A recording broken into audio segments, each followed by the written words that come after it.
I'm standing here in this exquisite chapel of St. George at Windsor Castle, so close to where my beloved mother, the late Queen, is laid to rest with my dear father.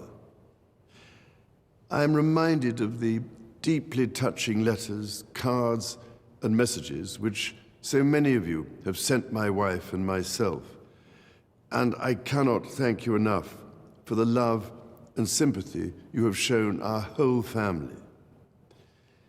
Christmas is a particularly poignant time for all of us who have lost loved ones.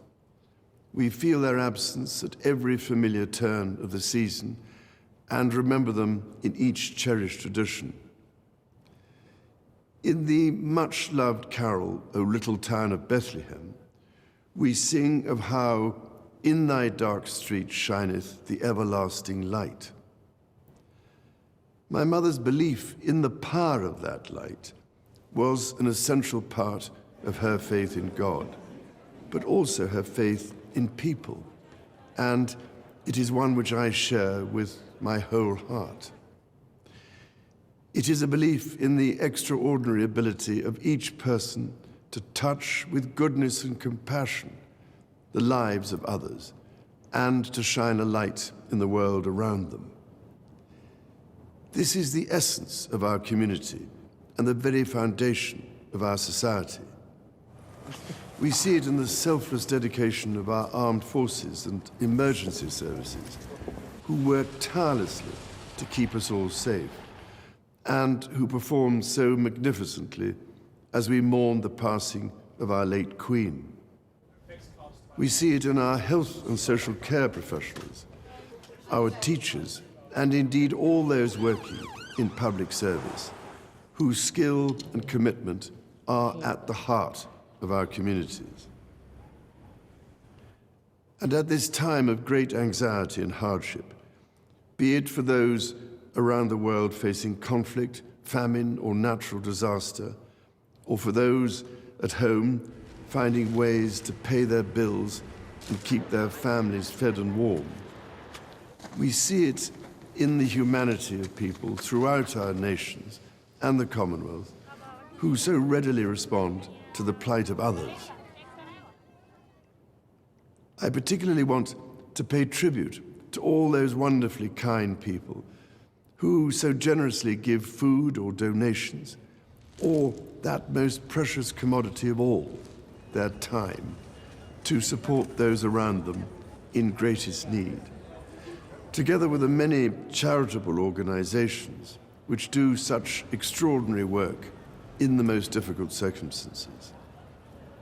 Our churches, synagogues, mosques, temples, and gurdwaras have once again united in feeding the hungry, providing love and support throughout the year.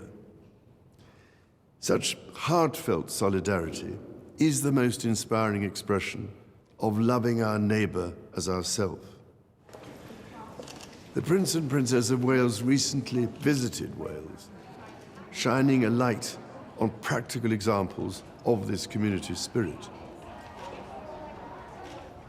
Some years ago, I was able to fulfill a lifelong wish to visit Bethlehem and the Church of the Nativity. There I went down into the chapel of the manger and stood in silent reverence by the silver star that is inlaid on the floor and marks the place of our Lord Jesus Christ's birth. It meant more to me than I can possibly express to stand on that spot where, as the Bible tells us, the light that has come into the world was born.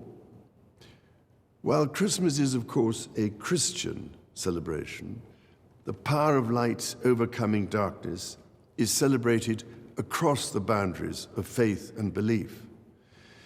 So whatever faith you have or whether you have none, it is in this life-giving light and with the true humility that lies in our service to others that I believe we can find hope for the future. Let us therefore celebrate it together and cherish it always. With all my heart, I wish each of you a Christmas of peace, happiness, and everlasting light.